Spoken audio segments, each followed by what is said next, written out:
Here it is. What does it mean to see the totality of something? Is it ever possible to perceive the totality of something which is moving? You understand? Good. What does it mean to see the totality of something? Is it ever possible to perceive the totality of something which is moving? Shall we do it together?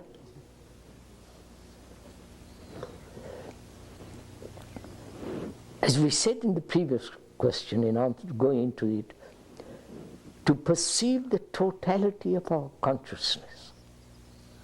Yeah? That consciousness is centered as the me, right? The self,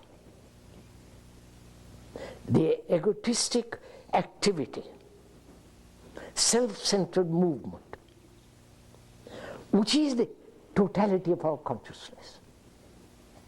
Right? Now, can we see that completely? Of course you can. Right?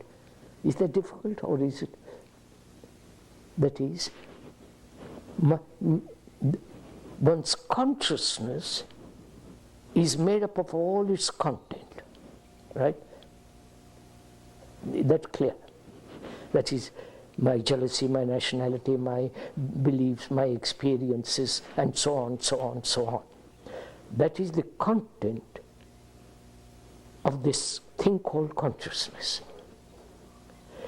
The core of that is me, the self. Right? To see this thing entirely now. Right? Right, sir? Can you do it? Of course you can. Which means giving complete attention to it. Right? Again, we rarely give complete attention to anything. Now, we're asking each other, give complete attention to this content which is at the very core of the self. The self, the me, is the essence of that. And give attention to it. And you see it in the whole, don't you?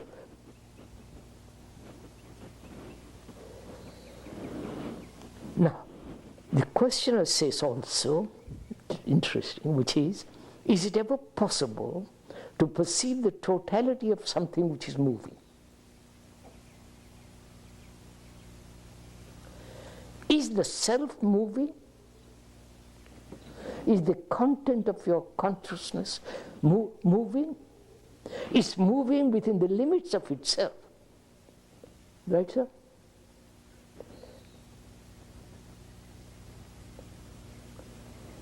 I wonder if I'm following all this. Am I talking to myself?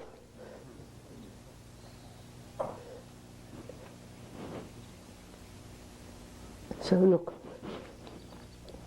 what is moving in consciousness? Attachment,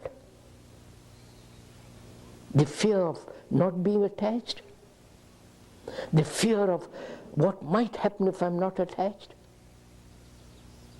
which is what?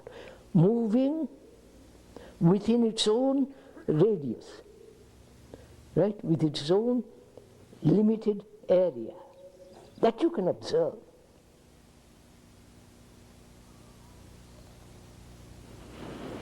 So you can observe that which is limited living. So I want to go into this little, don't be sure.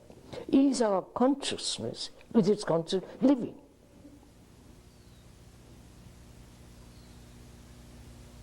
Do you understand my question? Are my ideas living? your belief living? So what is living? Are you following this? One has an experience, pleasant, unpleasant, noble, ignominious, so-called enlightenment. You cannot have experience of truth, of enlightenment. That's irrelevant. So, is the experience that you have had living? Or the remembrance of that experience is living? Right? The remembrance, not the fact. The fact is gone. But the movement of remembrance is called what is living. You follow the path. Come on, sirs, move.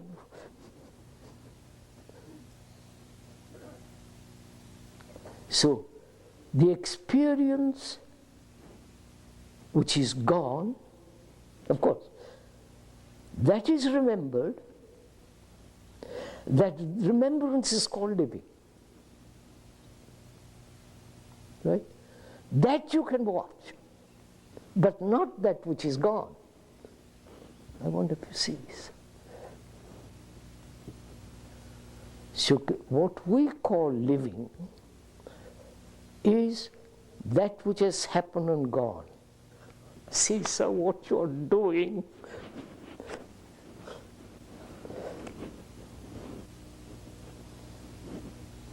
That which has gone and dead. That's our minds are so dead. And the remembrance of all that is called living. That is the tragedy of our life.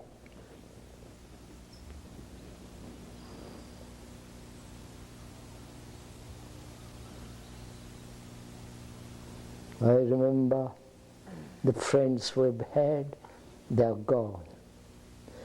The brothers, the sisters, the wives that are dead, the mothers, I remember.